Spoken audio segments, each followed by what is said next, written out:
श्री नवीन जी भाई साहब आ जाएं मंच पर अतिथियों का सम्मान करने के लिए। और महेंद्र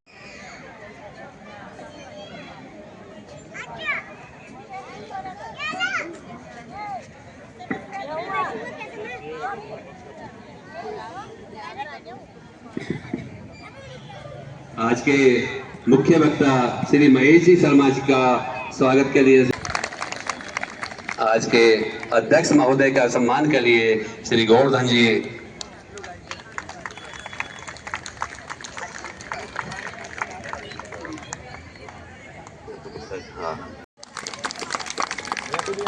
और समझी भाई साहब का सम्मान करने के लिए महेंद्र जी हैं।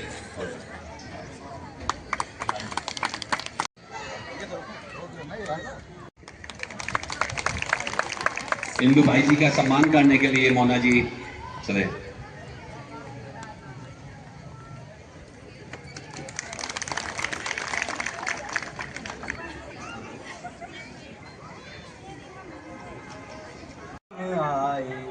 अगर हम नहीं देश के काम आए, तारा क्या कहेगी गगन क्या कहेगा।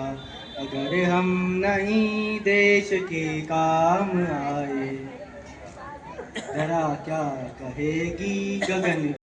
चलो श्रम करे देश अपना सवारे, युगों से चढ़ी जो खुमारी उतारे। अगर वक्त पर हम नहीं जाग पाए, तारा क्या कहेगी गगन क्या कहेगा। अगर हम नहीं देश के का। मधुर गंध का अर्थ है खूब महके, बड़े संकटों की भले मार सके। अगर हम नहीं पुष्प सा मुस्कुराए, अगर हम नहीं पुष्प सा मुस्कुराए, लता क्या कहेगी चमन क्या कहेगा। लता क्या कहेगी नहीं ज्योति बन जिल मिलाए। अगर हम नहीं ज्योति बन जिल मिलाए, निशा क्या कहेगी भुवन क्या कहेगा। अगर हम नहीं देश।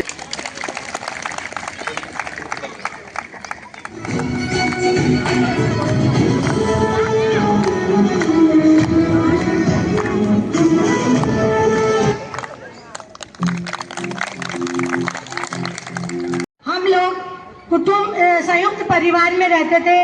एक ही परिवार में 5-5, 6-6 बच्चे हुआ करते थे। एक जने के 2 भाई हैं तो 10 बच्चे इकट्ठे हुआ करते थे। लेकिन आज सबसे बड़ी विडंबना यह है कि हम सब एकल परिवार पर आकर जुड़ गए हैं।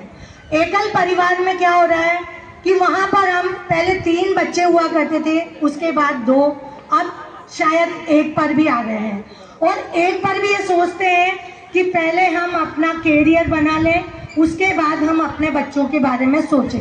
लेकिन ये सोच मेरे हिसाब से बहुत गलत है। क्यों? क्योंकि यदि हम 1 पर ही उतर आएंगे तो धीरे धीरे हमारा हिंदुत्व खत्म होता चला जाएगा। आप देखिए कि दूसरी वो कहते हैं चलते जाएं, होते जाएं, हम अपने आप अपने बच्चों की रोक को नहीं रोकेंगे। तो ये हमारे लिए बहुत चिंता का विषय है कि अब हमें जाग जाना चाहिए। और इसके लिए हमारी मातृशक्ति से यही है कि वो भी एक अर्ज है कि कम से कम, ज्यादा नहीं तो 2 तो बच्चों के लिए सोचें। दूसरा विषय आता है हमारा संस्कार। हम लोग अपने बच्चों को संस्कार देने में कहीं ना कहीं पीछे। थोड़ा थोड़ा अपने बच्चों को इतने संस्कार जरूर दें कि हमें रोज मंदिर जरूर जाना है। हम मंदिर ना जा पाए कोई बात नहीं, हम अपने घरों में भी जो मंदिर बने हुए हैं उसमें शाम को बैठकर कम से कम एक बार आरती पूजा जरूर करें, बड़ों का चरण स्पर्श करें।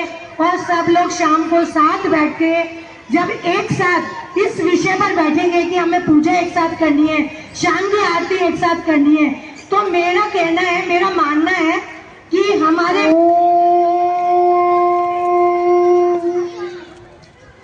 सौराष्ट्र सोमनाथ मल्लिकार्जुनम् उज्जयिन्यां महाकालम् ओंकारे ममलेश्वरम् परल्यां वैद्यनाथं च दागिन्यां भीमशङ्करं सेतुबन्धे तु रामेशं नागेशं दारुकावने वाराणस्यां तु विश्वेशं त्र्यम्बकं गौतमे तटे हिमालये तु केदारं कृष्णेशं तु शिवालये एतानि ज्योतिर्लिङ्गानि सायं प्रातः पठे नरः सप्तजन्मकृतं पापं स्मरणेन विनश्यति। तो उठाइए अपने दोनों हाथ। नमः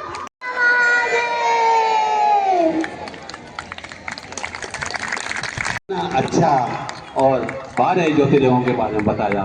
अब मैं माधव और ये दो बच्चा है उनका वो प्रस्तुत करने के लिए करता हूँ और उनके लिए उनको उद्बोधन सुनता हूँ। तो अब एक होने का समय आ चुका है, अब एक होकर रहना पड़ेगा, है नहीं तो देखिए बाहर विदेशों में क्या हो रहा है। अभी बांग्लादेश में हमारे हिंदू समाज के साथ क्या नहीं हो रहा है, अत्याचार हो रहा है, अन्याय हो रहा है ना। अब एक होकर रहने की बहुत अधिक जरूरी है, एक होकर रहना पड़ेगा हिंदू सर्व समाज को। यही कहना है हमारा आप लोगों से। और कलम के साथ घर में तलवार भी रखिए, है ना। और एक रहेंगे जब भी हम अनेक रहेंगे, है ना। भारत माता की जय, जय हो भारत माता की जय। भारतीय संस्कृति में शास्त्र और शस्त्र दोनों का ही योग लिखा है, इसलिए कलम के साथ में तलवार भी होना चाहिए, क्योंकि समय आने पर तलवार की जगह तलवार काम करेगी और कलम की जगह कलम काम करती है। अभी छोटी सी बच्ची ने जो प्रस्तुति दी थी उसके लिए अपनी बहन इंदुबाई जी ने 5100 रुपये का उनको इनाम दिया है। बहुत बहुत धन्यवाद, बहुत बहुत धन्यवाद। अभी थोड़ा सा सांस्कृतिक कार्यक्रम आगे बढ़ाते हुए कुछ बच्चे इंतजार कर रहे हैं। अभी ये दादी का और जिया है, उनका प्रस्तुति देने के लिए आ रही है। हिंदुस्तानी है। अब मैं बीच में थोड़ा सा ब्रेक लेते हुए आज के अध्यक्ष महोदय श्री मनोहर सिंह भाटी जी, जो रिटायर्ड डिप्टी डायरेक्टर हैं एजुकेशन डिपार्टमेंट से, उनको मैं आमंत्रित करता हूं। वो कुछ मंच पर विराजमान मुख्य वक्ता महेश जी भाई साहब, श्याम जी महेश्वरी, मैडम रेखा जी, हिंदू प्रेमी भाइयों बहनों, वर्तमान समय चेतना का समय है, सोने का समय नहीं।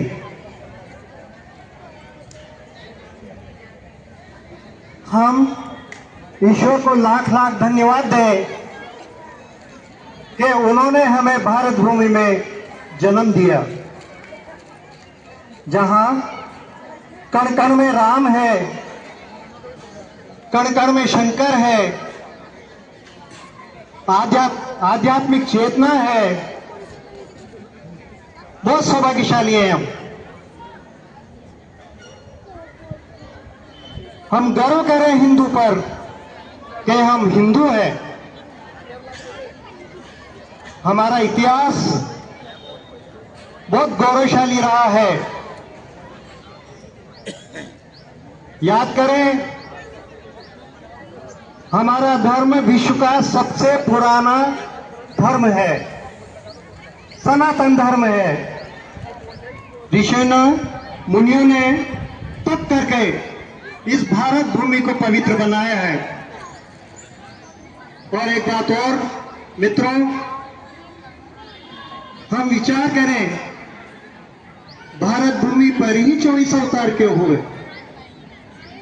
अमेरिका भी था, रूस भी थी, जापान भी था, कई देश थे, लेकिन ईश्वर ने भारत भूमि को ही चुना, क्योंकि यहाँ की भूमि, यहाँ की रज सबसे पवित्र है। पूर्व के अतीत के इतिहास में हम जाएं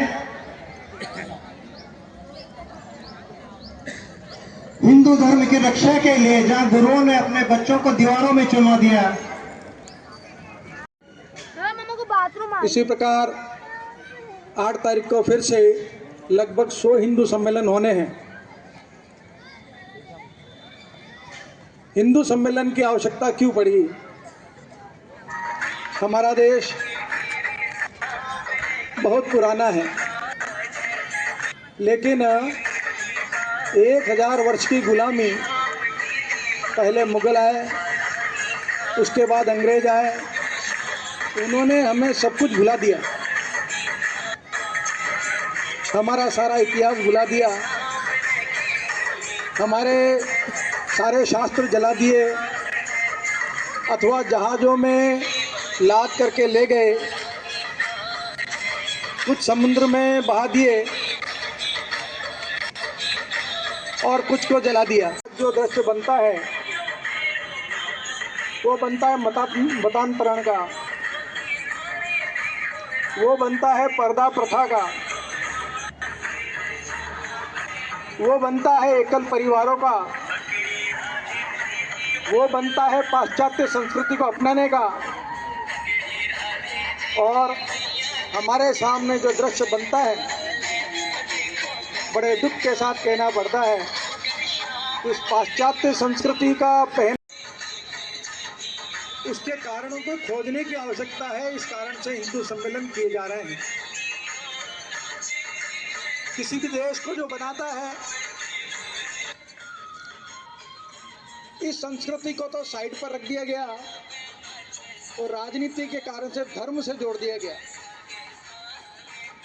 लेकिन धर्म तो हमें ध्यान ही नहीं है। धर्म तो नदी का है बहना, धर्म तो वृक्ष का है फल देना, और हम सबका धर्म है सभी हिंदू समाज साथ रहना।